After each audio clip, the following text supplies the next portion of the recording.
Welcome to the woods. Another one with just a lovely view. Where do we go from here? Or more to the point, where are we now? It's going to be difficult to move in the right direction until we get our bearings. And over the last 18 months, the societal landscape has drastically changed. To quote the Wizard of Oz, I don't think we're in Kansas anymore.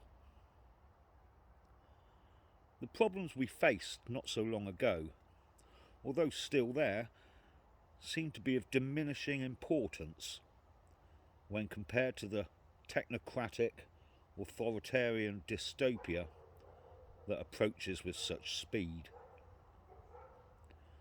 And I'm not denigrating the problems we faced before. Demographics, rampant capitalism, liberal socialism, all still need addressing.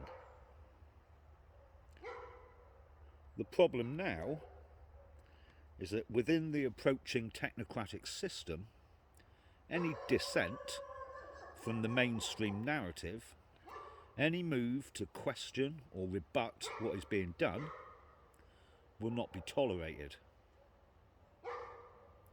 And to compound this problem, there's a question that needs to be answered. Most people I talk to, and most of the general public, are blissfully unaware of these issues. Most have never heard of the Great Reset. They have no idea that concentration camps are being built in Australia, that the UK police are using extreme force to attack and detain dissidents. Their lives are taken up with work, family, entertainment, consumerism, and social media. And on more than one occasion, I've had to ask the question, are these things I notice a problem? Or are they just a problem for me? Is it that the general public are just unaware of these issues? Or is it that they are aware and to them it isn't a problem?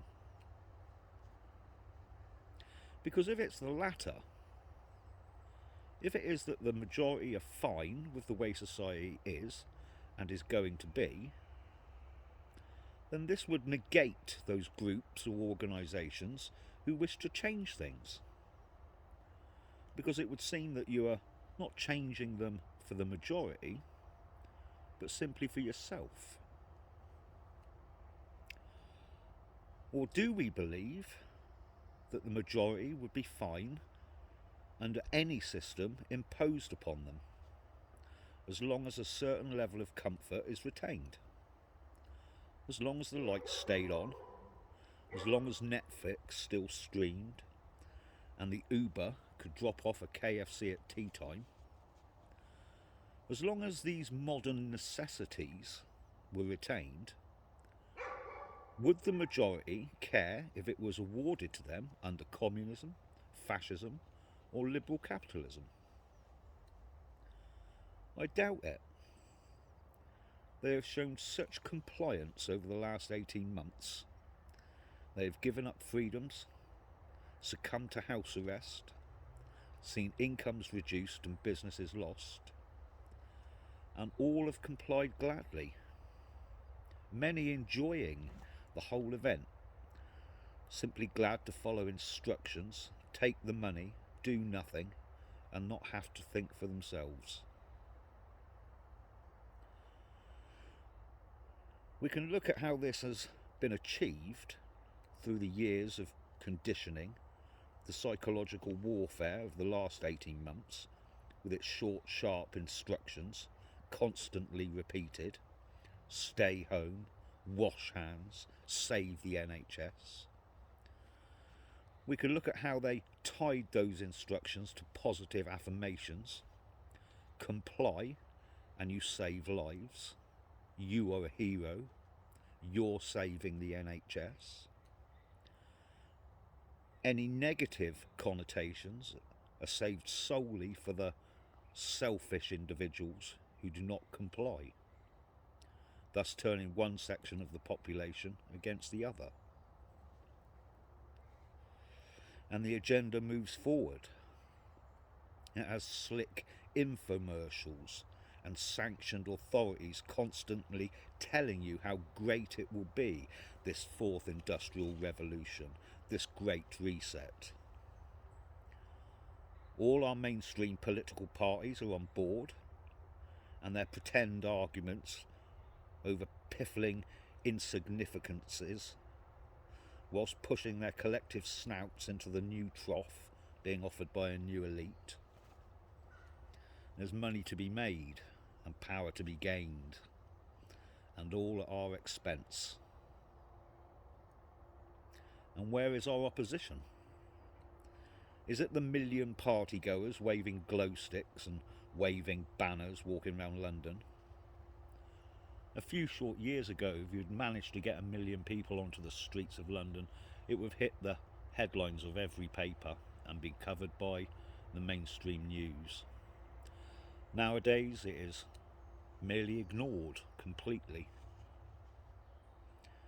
Is opposition coming from the far left when they offer their watered down, insipid version of communism? Is it coming from the right, who do what they can but are denied access to even the most basic forums of discourse and any political route? These new elite care nothing for politics or people. It's a digital age, and they've designed a new system. And none of our old oppositions work against it. And yet, it is not all lost.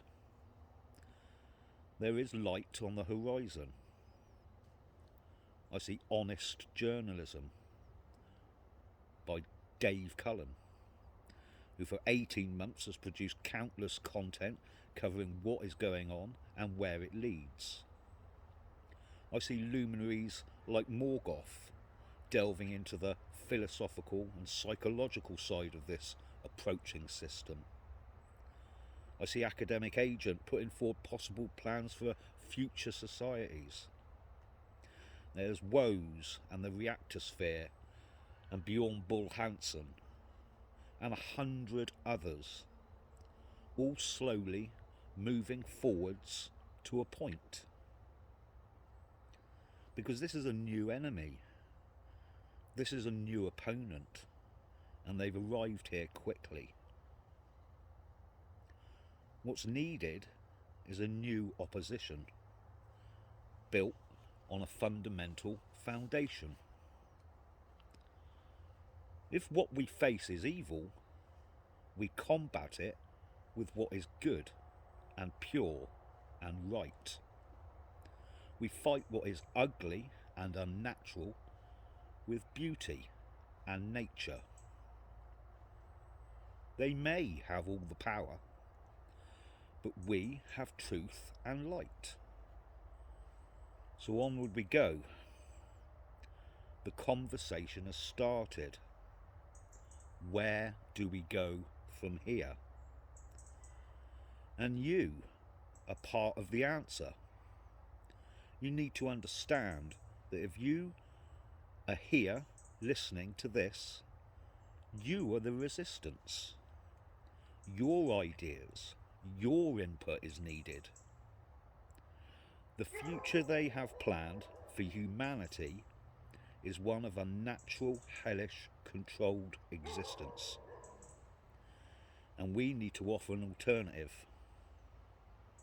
So I'm asking you, where do we go from here?